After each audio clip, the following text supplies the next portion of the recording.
Bali guys, ito pala yung napagbilan namin doon sa kalakal namin.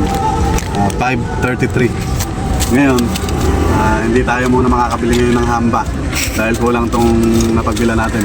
Ngayong araw mga Lodi Cakes, magbebenta kami ng bote bakal namin. Meron kasi akong plano sa pagbebentahan nun. Ngayon, bago ko ikarga yung mga bote bakal namin, babaklasin ko muna itong bubong kasi medyo madami yung aming kalakal. Baka mahirapan kami magkarga. So mananahimik muna ako at babaklasin ko muna to.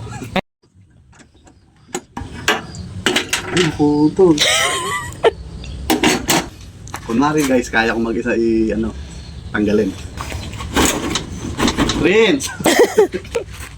Prince, halika! Tanggalin natin itong bubong.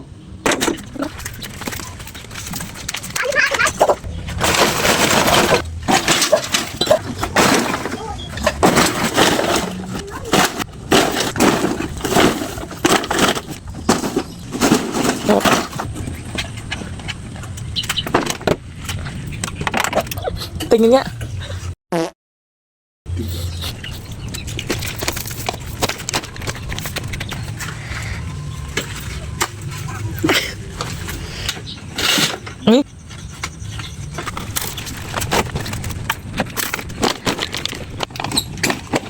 Parang wala naman ang tanggalan yan. Huh? Tinatad mo na. Hindi natin maalisin. Oh, ginawa na nga. Malapit na mag-steel matting.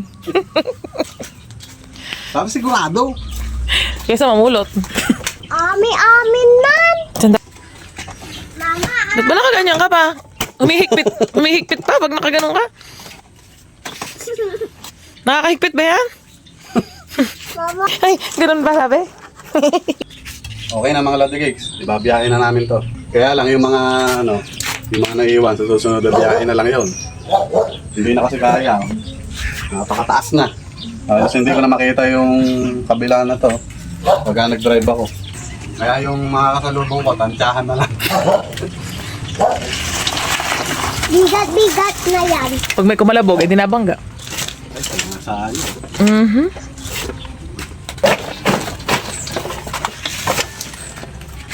Tara na, hapon na eh. Let's go! Let's go! Doon ako pa.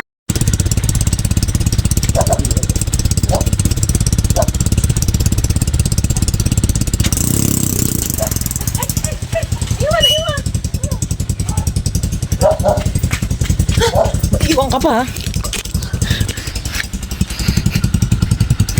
Let's go! Let's go. Eh, salamin mo. Saan? Ang sabi ko sa'yo, sasabi tayo. Abubong. Guys, hindi pa kami nakakalayo. Ito.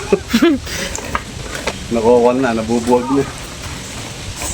Kami na alambre, nabuwag pa. Ayan guys, bumabiyahe na kami. May kwento muna ako dito sa namin, sa kalakal namin. Ito nga palang kalakal namin ay iniipon namin ng isang buong taon.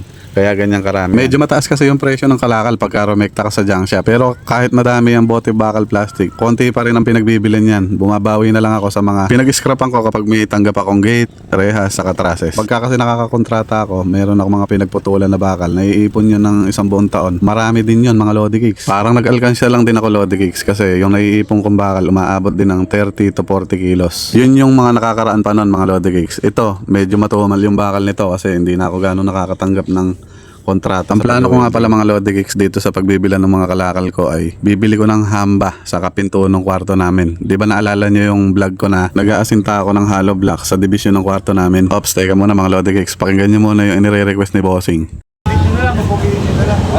Hindi ako pumupogi. Ayan, tinanong ko kasi mga Lodi Cakes kung pwede baka akong i-video yung junk shop nila. Pumayag naman, kaya lang nagbiro si Bossing na baka pwede raw papugiin na lang siya sa edit.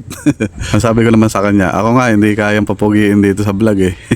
Pero biroan lang naman yan mga Lodi Cakes. Alam niya naman na pogi talaga ako eh. Ayan guys, kung marami na rin kayong kalakal, ayan pinakita ko na sa inyo kung magkano yung presyohan nila dito. Itong vlog nga pala na to mga Lodi Cakes, matagal na to siguro hinihintay na rin ni Bossing kung kailan ko i-upload to.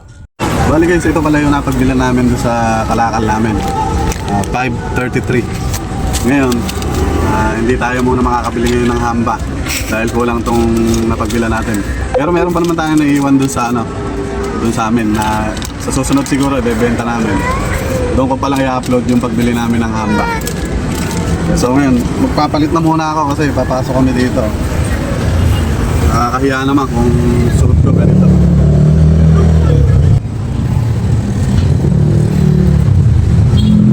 Kohan. Isa-isa. Huwag ka magpapabili.